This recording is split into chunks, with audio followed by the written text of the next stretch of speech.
Now joining us is Francis Moore Lappé and Adam Eichen. They have written a new book called Daring Democracy, Igniting Power, Meaning and Connection for the America We Want. They're also part of the Small Planet Institute. And Francis, to be fair, has only co-authored 19 books. And one of the books, Died for a Small Planet, only sold 3 million copies. So, I mean, what would you know about writing good books? So let me start by asking you guys a really simple question. What's this book about? What's the book about? Yes. Well, it's about our passion for democracy that we believe is absolutely essential to every other need and crisis our country faces today. And it's about the movement for democracy that we feel very privileged to be part of. And it came out of Democracy Spring, where we actually met you 2 years ago when we were walking the full distance, 140 miles from Philadelphia to Washington, D.C. And that's where we realized that there really was a movement for democracy out there. And so we wrote this book, we put our heads together and we said, how did we get here, one? And two, what are the solutions? Three, is there a movement? Is there really a movement out there? And we said yes. And so our book describes that. We want to give light to the democracy movement. So I love that you guys were out there in Democracy Spring and that we were out there together. We got arrested together, and that was to get money out of politics and fix our democracy. So, but as you wrote the book, what were some of the lessons that you learned from that? How are people trying to regain our democracy, and what can people learn from that? Well, the big surprise for us, in a way, was I want to go back to the roots. I mean, we really got to focus on how we got here, which we feel is so essential, because if we don't know how we got here, we can't get out. So I just wanted to spend a moment there, that we call it the anti-democracy movement, because it has been a very conscious, deliberate strategy to basically delegitimize government and to make us feel that our government just can't possibly work for us. And that's been very undermining, as well as the whole strategy of rigging the rules of our democracy to silence those who might disagree with this agenda.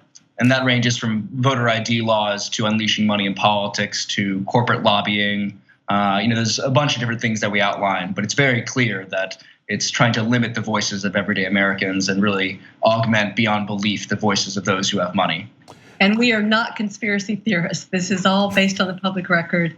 It is just a very well-funded effort to turn us against government and to make us feel powerless. And each other. Turn us against each other too. Absolutely. That's key. Yeah. And so, but we want to really emphasize that our book is 60% about solutions. And so really we tell the story of those out there that are still too invisible. Reforms that are actually getting to the root of the problem, because they are displacing this power of money over our system and replacing it with the power of real people who are just out there willing to serve. And so for example, we emphasize the state of Maine, because they are so brave and such leaders, where they've confronted the problem through public financing of elections that began in 2000. After they were told, oh no, it can never work, it can never pass, it did. And so people who, like a friend of mine, a waitress in Auburn, Maine, she became a very stellar legislator because she could run with public money. And you see it across the country too. I mean, there are solutions to these problems. I mean, that's the key, right? It doesn't take a genius to figure out how to fix our democracy's problems. We know the solutions. The key is just implementing the reform. Yeah, I can see why you guys wrote a book together. You're almost finishing each other's sentences. We spent a lot of time together over the past year. Yeah. There's no question about it. And we're 49 years apart in age too, and we agreed on every single word in the book. Every single word in the book. How many years apart? 49. No. Yeah. Really? God. Not just generations. We are intergenerational, right? Okay, Adam, no offense, but Francis, that's amazing. You look amazing. So that's unbelievable. Okay, so now look, on the issue of the money and the politics and setting us against one another, I was reminded of a couple of things as you guys were talking. One is we're worried the Russians set us against one another by funding propaganda on far right and even sometimes on the left to get us to fight. But they're kind of amateurs at this. The donor class has been doing that for decades. Absolutely, absolutely. Through think tanks and educational institutes, funding of schools, deregulation of media. I mean, one of our big core things about the anti-democracy movement has been manipulating the mindset.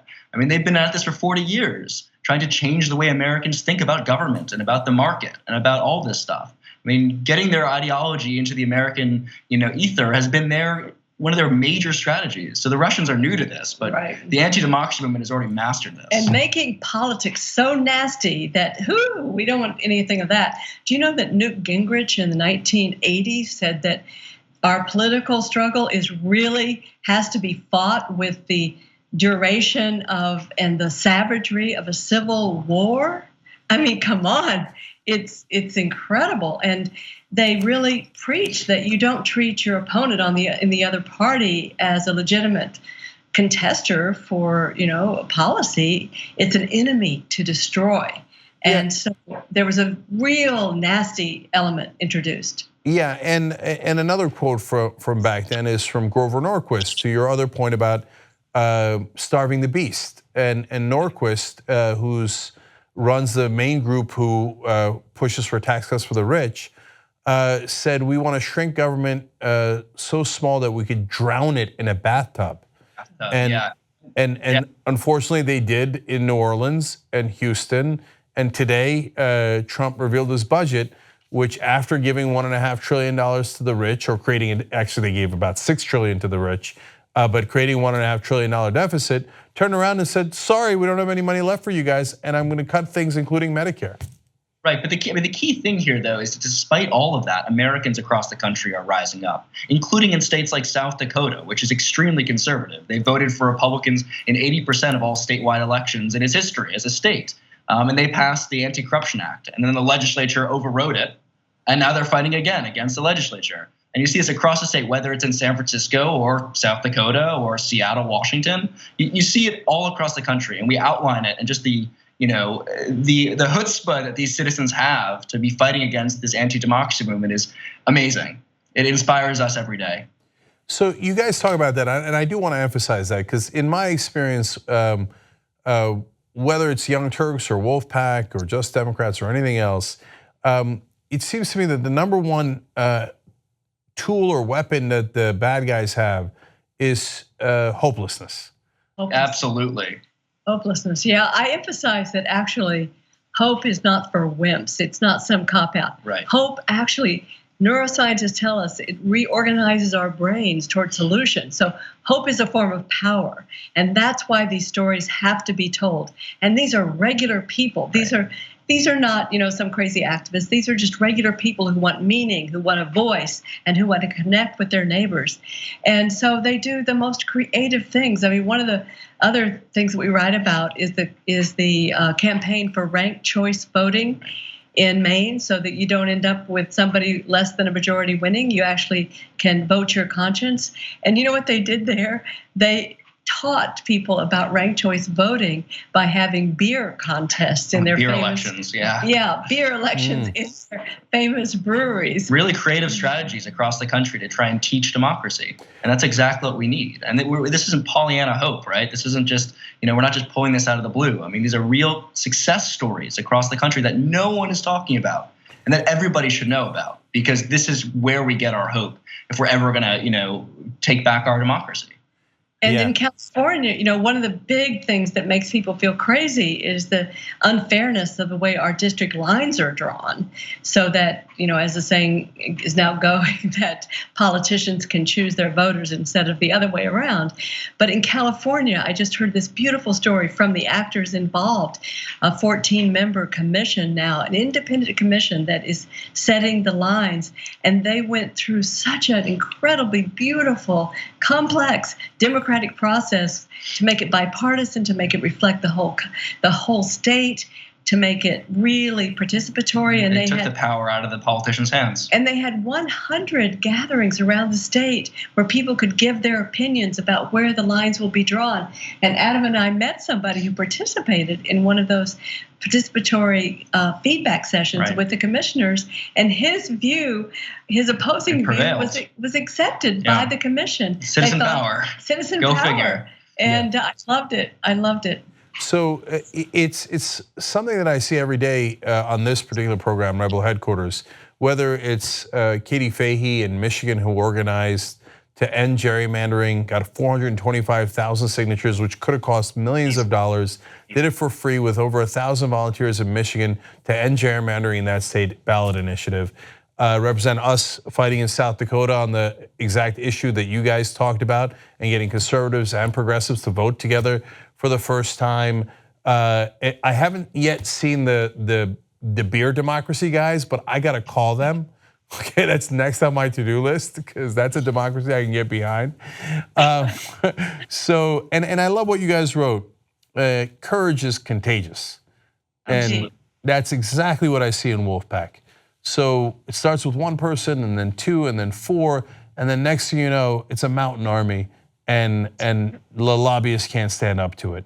So that leads to really the final question here, which is, okay, you see all these disparate things that are going on in the country, you report on them, and that's wonderful. Did you guys get a sense of a path to victory?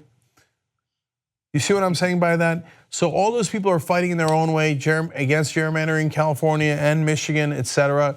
But was there one thing that stood out to you guys as, okay, this could be the heart of the solution? Well, I think that I'll answer the question very quickly, and then I'll let Frankie jump in. Is that the real key for us is that this is a movement of movements, and it's that people are coming across all issues to fight for democracy. And again, I'm cutting the question a little bit here, but I think the key is that by coming together both across all democracy issues and coming across all issues in favor of democracy as well, we really are creating a very viable and strong movement. And that is what is new. And now, I was 74 this weekend, and I can say with some authority now that I have some age that this is important. It's the first time in my life I've ever seen this happen with this movement of movements.